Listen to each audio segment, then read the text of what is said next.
هو عم عبد المعبود ده ما بيعملش اي حاجه طول المسلسل غير ان هو عمال يشرب بن؟ هو ده اعلان ولا ايه؟ طيب خلينا نقول يا مساء الفل عليكم في قناتكم قناه ماستر سين. انا مايكل عاطف جاي اتكلم معاكم دلوقتي حالا عن مراجعه مسلسل ديبو. بس طبعا قبل ما نتكلم مع بعض عن اي تفاصيل تخص المسلسل، لو سمحت لو لقيت ان الحلقه تستاهل ان انت تشترك في القناه اشترك في القناه. الاشتراك ببلاش على فكره، واحنا خلاص قربنا نوصل على 6000، فاضل 30-40 واحد. لو سمحتوا ساعدوني، ومهم جدا ان انت تعمل لايك لو الحلقه عجبتك لان ده بيساعد ان احنا نتشاف اكتر واكتر. ويلا بينا بقى على طول نبتدي مراجعه المسلسل. بقول لك ايه يا كابتن، الفيلم ده قصه ولا مناظر؟ مناظر. احلى من الشرف مفيش.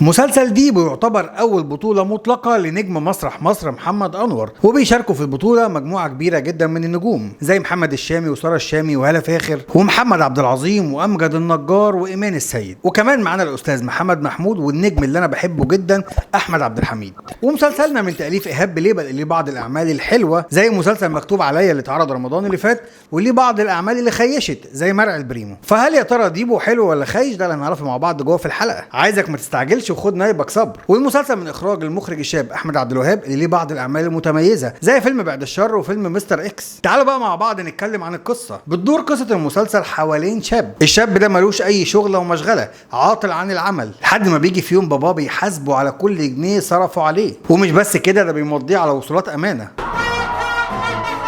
انا عايز حقي وبس بالقانون. وده الشيء اللي بيدفعه ان هو ينزل يدور على شغل لحد ما بيلاقي شغلانه مدير شيفت ليلي في فندق للحيوانات الاليفه. وبالفعل ديبو بيشتغل في الفندق ده من غير ما يقرا الشروط بتاعه عقد العمل بتاعه، لكن بعد كده بيتفاجئ بحاجات كتير قوي بتحصل له جوه الفندق. مها اخرسي، مش وقتك خالص. ده خطأ أول مرة يحصل في تاريخ الأوتيل من يوم ما فتح.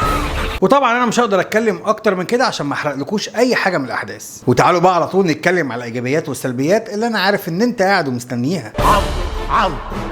حابب بس اقول لك على حاجه، ان المسلسل مكون من 10 حلقات وانا صبرت عليه 8 حلقات بحالهم، لان انا لما حكمت على عمر افندي بعد اول 5 حلقات ابتدى المسلسل يحلو، او مش يحلو قوي يعني، يبقى لطيف، يبقى كويس، يبقى خفيف. الناس خدت الانطباع على ال5 حلقات وطبقته على المسلسل كله، مع اني كنت كاتب ان التقييم على اول 5 حلقات بس، ودلوقتي بقول لك ان التقييم على ال8 حلقات اللي انا شفتهم. اول ايجابيه معايا في المسلسل هي الاخراج والتصوير. حقيقي الصوره حلوه جدا ومتميزه وغنيه، معمول لها تلوين ممتاز، كل حاجه تخص الصوره معموله حلوه قوي. وعلى فكره دي شكلها كده سمه واضحه في اعمال احمد عبد الوهاب، لان الاعمال اللي عملها قبل كده اللي انا ذكرتها في الانترو كلها صورتها حلوه، لكن في المسلسل هنا الصوره حلوه بزياده.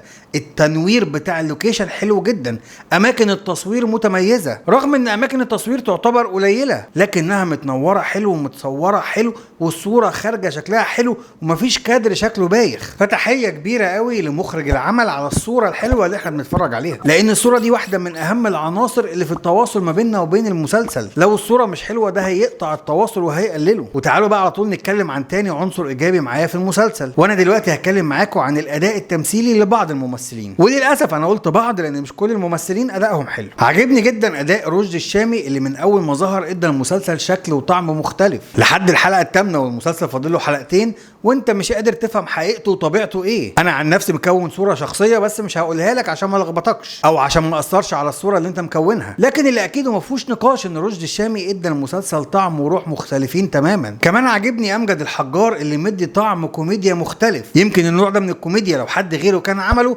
انا ما كنتش استقبلته. امجد عامل كوميديا لطيفه وخفيفه وقادر اقبلها منه لان كاريزمته وشكله يقول ان هو ستايله كده. فتحيه لامجد اللي عمل شغل حلو في فوي فوي فوي، واتمنى اشوفه اكتر واكتر. وكمان عجبني جدا اسامه ابو العطا اللي بيلعب شخصيه عم مهند. الراجل ده انا حاسس ان هو مهدور حقه، ويمكن اللي فيكم شاف مسلسل بالطو فاكر الدور اللي عمله في شخصيه عم حسني او الشيخ حسني الكفيف. حقيقي الممثل ده دمه خفيف جدا وعنده قبول عالي قوي، وبرضه هو من الممثلين اللي اضافوا كتير للكوميديا، ومن وجهه نظري انا شايف ان هو فت جدا على الدور ده. اما بقى احمد عبد المجيد في دور ستيريو فهو عامل اداء حلو جدا، بيلعب شخصيه واحد عنده فصام، الصبح كاركتر وبالليل كاركتر، لكن في كل الاحوال هو هو عارف يعمل كل كاركتر حلو جدا وصح جدا. وانا اصلا شايف ان احمد عبد المجيد واحد من المواهب الشابه القويه جدا، خصوصا بعد ما اتفرجت عليه في مسلسل تحت الوصايه بتاع منى زكي. الولد ده ممثل عبقري، واي دور بيجيله او بيلعبه بيعمل ليه تفاصيل خاصه بتخليه منفرد وبتخلي اداؤه متميز. تعالوا بقى على طول نروح على السلبيات.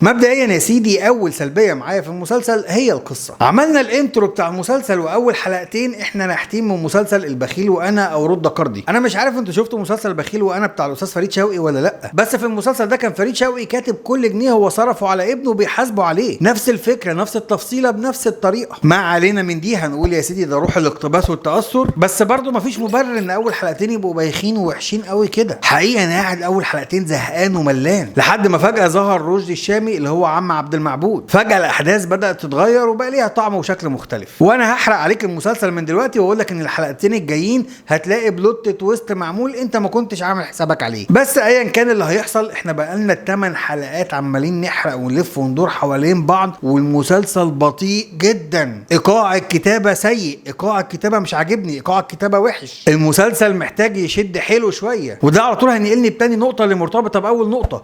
أنت لو عندك إيقاع سيء بس عندك كتابة حلوه دي هتشيل دي، انما اصلا نوع الكوميديا اللي انت بتحاول تقدمها مش حلوه مش ظريفه. يعني عندك مثلا المشهد بتاع شيماء سيف لما ظهرت كضيفه شرف، المفروض انها تضحكني، حقيقي انا ما ضحكتش خالص. طب الاستاذ اكرم حسني لما ظهر ابتسمت سنه لكنه برضه ما موتنيش من الضحك. امير كرارة مشهد اكشن مقتحم على العمل اللي المفروض ان هو مصنف كوميدي وانا مش لاقي فيه اي كوميديا. محاوله التضحيك بالايحاءات الكتير قوي جوه المسلسل، انا بتفرج ومعايا اطفالي وفاكره مسلسل عائلي لان انت كاتب لي في التصنيف ان هو كوميدي. سارة الشامي في كتير من المواقف المفروض تعمل رياكشنات ممكن تجيب شويه ضحك او شويه قبول او شويه نقول منطقيه، برضه الرياكشنات واقعه منها كممثله. حتى مشهد البلاي ستيشن الافتتاح اللي في اول حلقتين اللي كان مع مصطفى غريب ما كانش احسن حاجه، ما كانش كوميدي قوي. يمكن في لحظات انا ابتسمت لان انا بحب مصطفى غريب وبتبسط لما بشوفه على الشاشه. يا راجل ده حتى محمد محمود اللي انا بحبه جدا وبضحك على اي حاجه بيعملها مش عارف اضحك على اللي بيعمله. قبوله حلو ومش متضايق ان هو موجود على الشاشه، لكن انا ما بضحكش حقيقي. وللاسف الشديد انا ما فيش مشهد ضحكت فيه بصوت عالي وانا بتفرج على المسلسل. وده هينقلني على طول لمحمد انور اللي المسلسل كله على كتافه. المفروض ان الكوميديا اللي مكتوبه طالعه من رياكشن محمد انور على اللي بيحصل. محمد انور طول الوقت رياكشناته ثابته. انا فاهم النوع اللي بيحاول يلعبه من الكوميديا، بس هو ما كانش حلو لان هو مش مرسوم ومش مكتوب حلو. المسلسل ده من وجهه نظري ظلم محمد انور اكتر ما هو فاده. طبعا هي فرصه حلوه لاي نجم حابب يتشاف وحابب يتعرف اكتر واكتر، بس انا بالنسبه لي مثلا مستر اكس احسن بكتير من المسلسل ده، دوره في البعبع احسن بكتير من المسلسل ده، نوع الكوميديا اللي مكتوبه في الفيلمين اللي انا قلت عليهم احسن بكتير من نوع الكوميديا